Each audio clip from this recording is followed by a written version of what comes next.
Pastor Luiz Carlos, nós estamos aqui ao vivo para passar uma palavra da parte de Deus para todos vocês. Gostaria que você pudesse dar aí o seu joinha e também meditar na palavra que a gente vai transmitir nesta noite. Estamos ainda vivendo sob uma crise, mas nós podemos reverter isto, em nome de Jesus. Gostaria de falar com vocês hoje sobre a adversidade. Nós não estamos muito prontos na nossa vida para enfrentarmos as dificuldades da vida, não é? As adversidades. A adversidade, segundo o dicionário, é um contratempo, obstáculo, é um aborrecimento.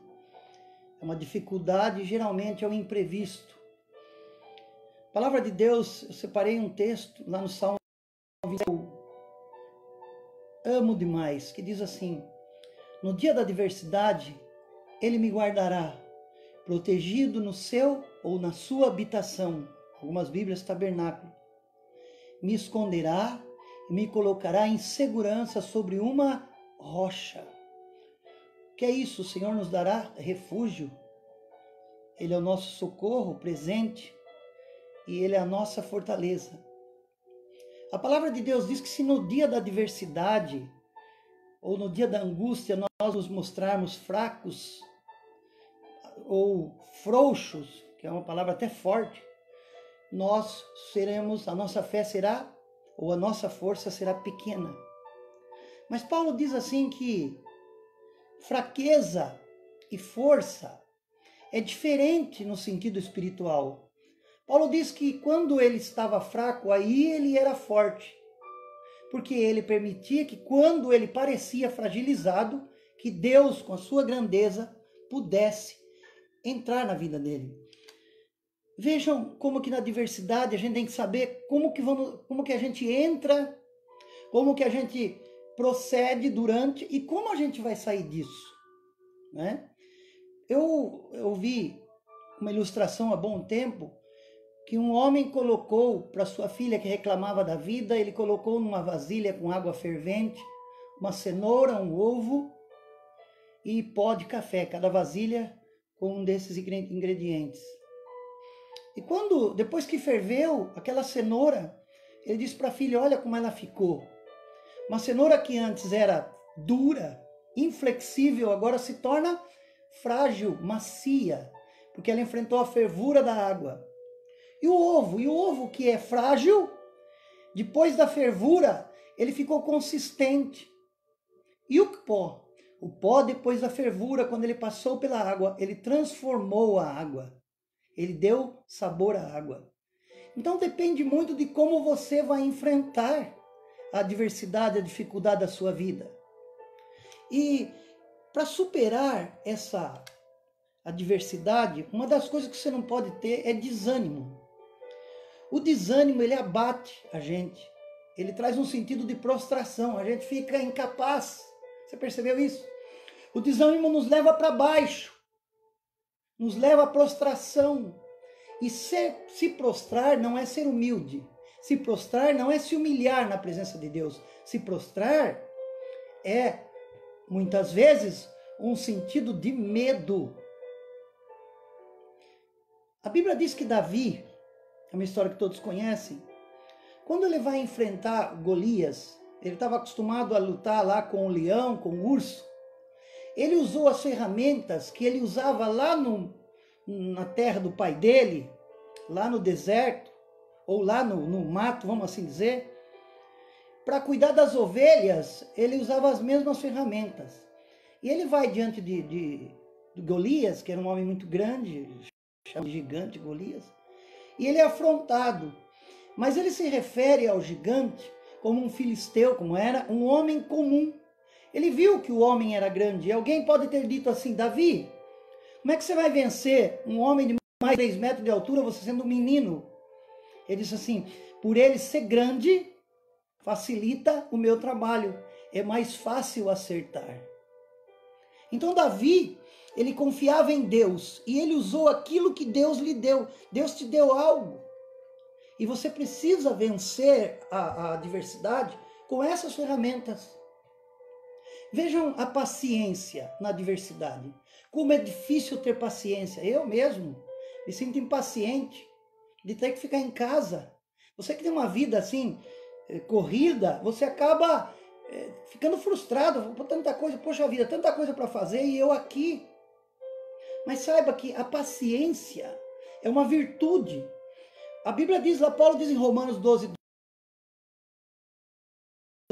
tribulação ou na adversidade, permaneça em oração.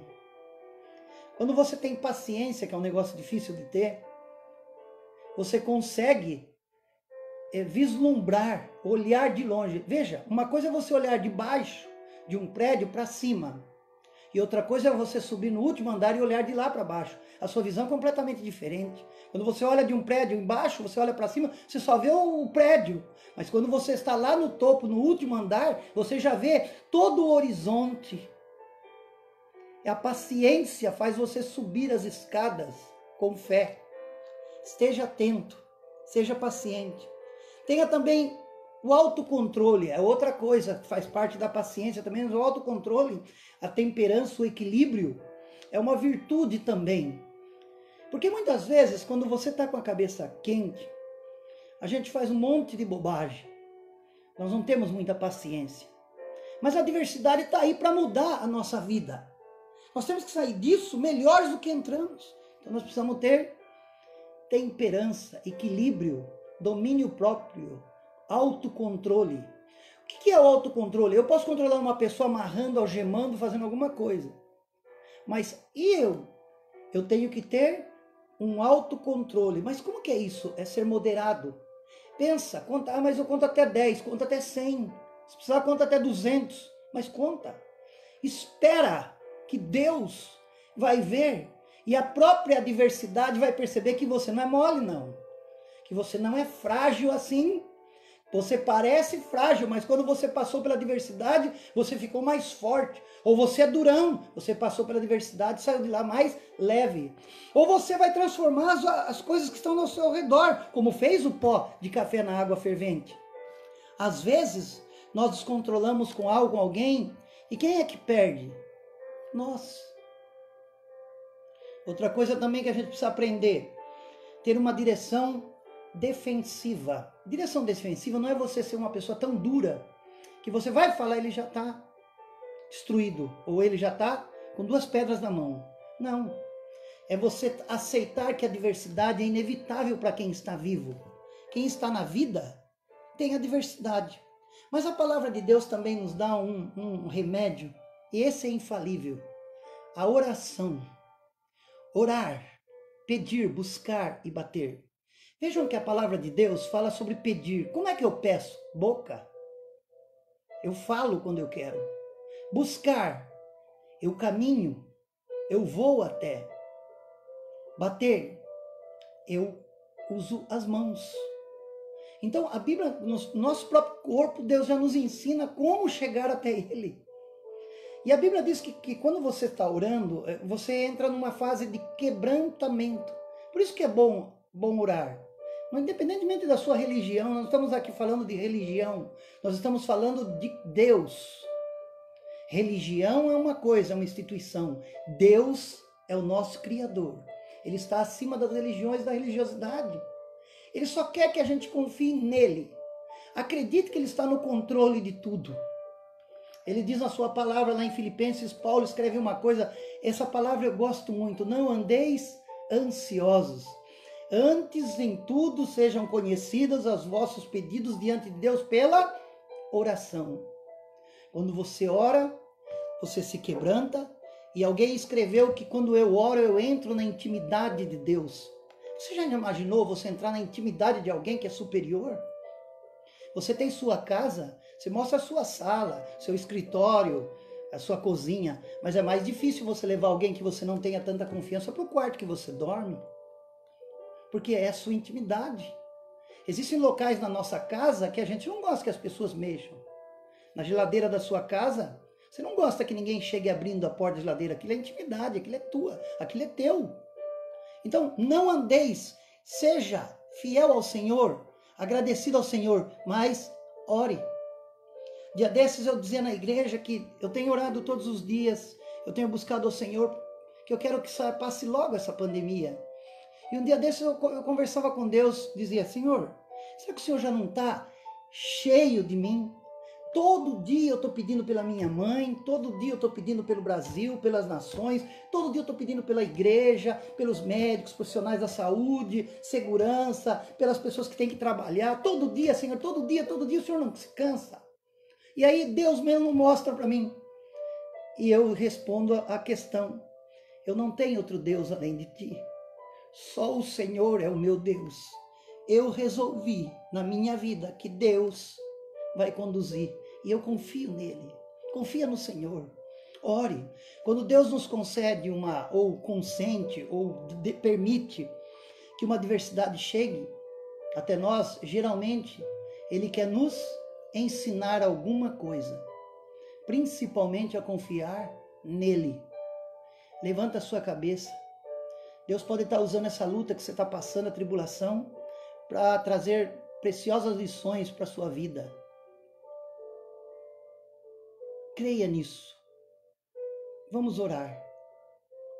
Ore comigo agora. Senhor, eu sei que eu sou falho. Eu sei, Senhor, que nas adversidades, muitas vezes eu sou impaciente, imoderado. Muitas vezes, Senhor, eu fico desanimado e nem orar eu quero. Mas o Senhor conhece a minha vida, o meu coração, conhece tudo.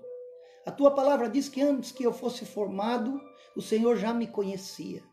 A tua palavra diz que a nossa vida está em tuas mãos, as coisas estão em tuas mãos porque tu és potente, tu és onisciente, tu és onipresente, tu és o nosso Deus. Abençoa esta vida, a minha vida também. Que passe logo, Senhor, essa pandemia. Peço também pelas pessoas que trabalham, Senhor, que cuidam das vidas. E peço também pela minha vida. Peço também, Senhor, pelo meu Brasil. Peço, Senhor, pela tua igreja, por todos nós, em nome de Jesus. A minha vitória será o testemunho da sua grandeza, Deus. Que Deus nos abençoe. Deus guarde a sua vida, a sua casa. Levante a sua cabeça, porque na adversidade o Senhor te levará ao seu esconderijo. E quando você está debaixo das asas do Senhor, quando você está debaixo das potentes mãos de Deus, você vai vencer, em nome de Jesus. Deus abençoe, obrigado pela atenção e que o Senhor seja sempre o maior em nossas vidas. Um abraço a todos e até mais. Fiquem com Deus.